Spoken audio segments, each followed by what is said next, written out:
Alrighty, guys, I went 4-1 in my 5 personal sports bets on my website yesterday.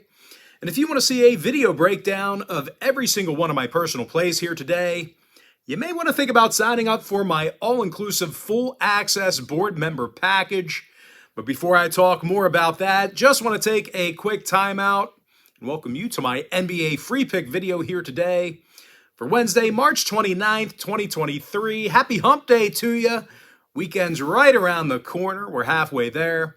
Of course, my name is Brock Page, and I've been doing free sports picks right here on YouTube since 2016. Excuse me. I also sell my personal sports bets on patreon.com/BrockPage. And once again, guys, we're coming off a solid 4-1 day and all of my personal plays on that site yesterday. And if you want to see a video breakdown of every single one of my personal bets here today, the only way you can do that is to join my full access, all-inclusive board member package. Not only do board members get access to my Brock Page podcast, you also get access to every single personal play of mine, every single package, every single day until April 1st.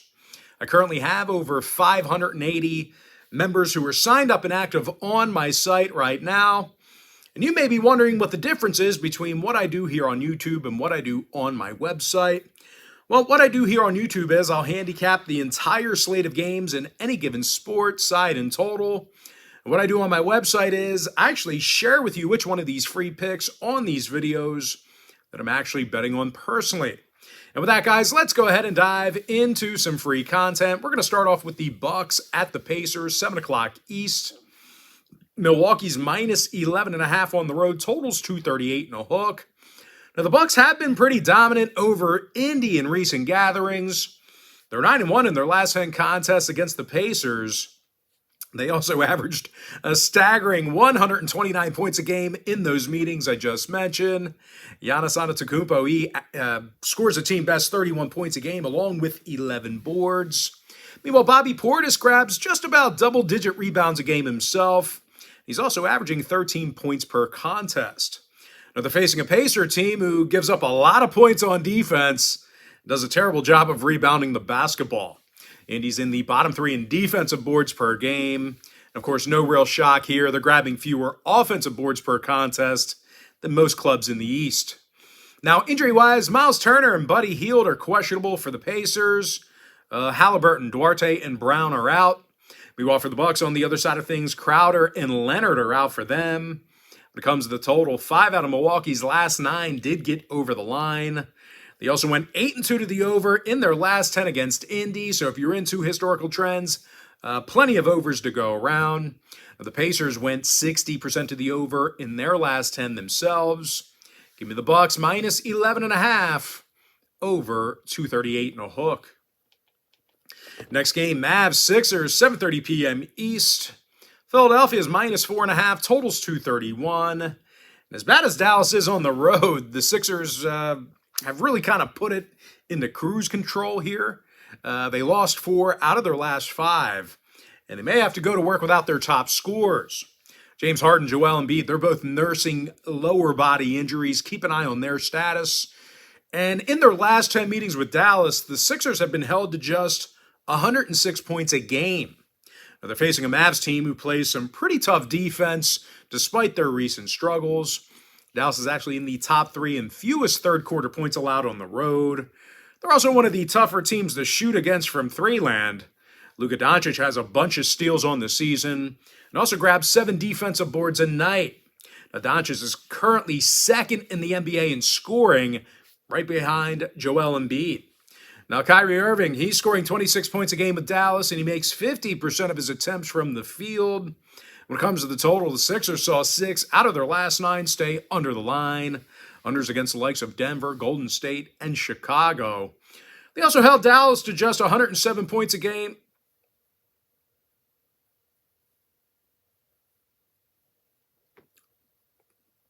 Let's talk about Dallas. The Mavs went 80% to the under in their last 10.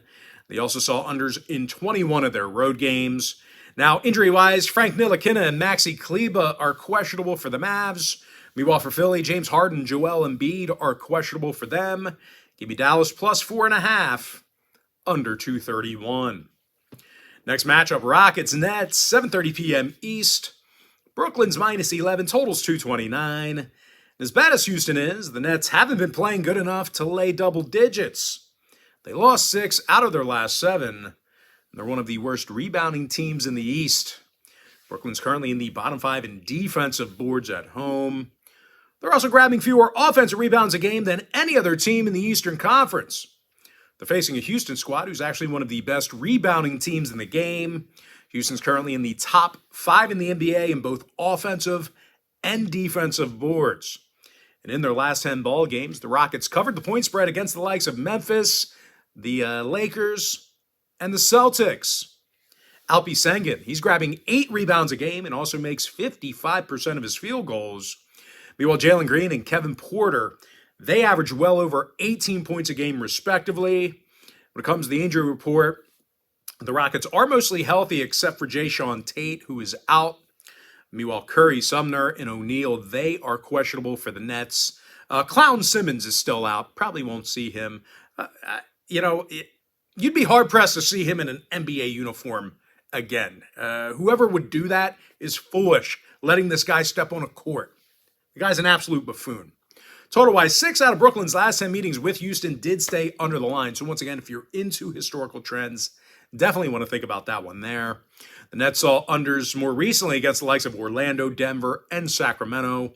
Meanwhile, Houston's gone 60% to the under in their last 10.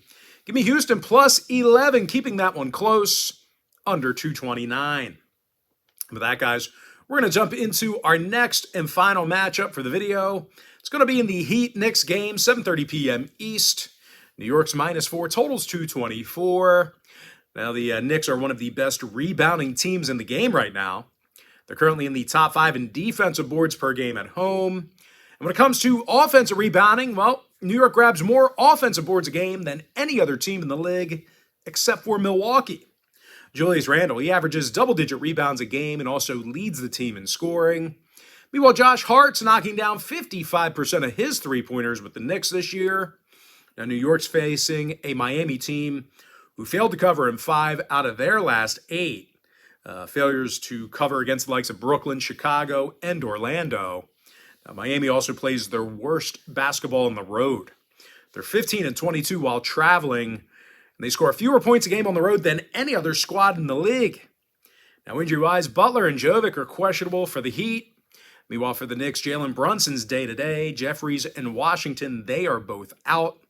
Now, total-wise, New York went 60% to the under in their last 10. Meanwhile, on the other side of things, Miami, they're 23-14 to the under in their road trips. Give me the Knicks -4, under 224. And with that, guys, we're going to go ahead and jump into our quick pick recap. Give me the Bucks -11.5, over 238 and a hook. Dallas +4.5, under 231. Houston +11, under 229. And with my next and final pick for part 1, give me the Knicks -4, under 224.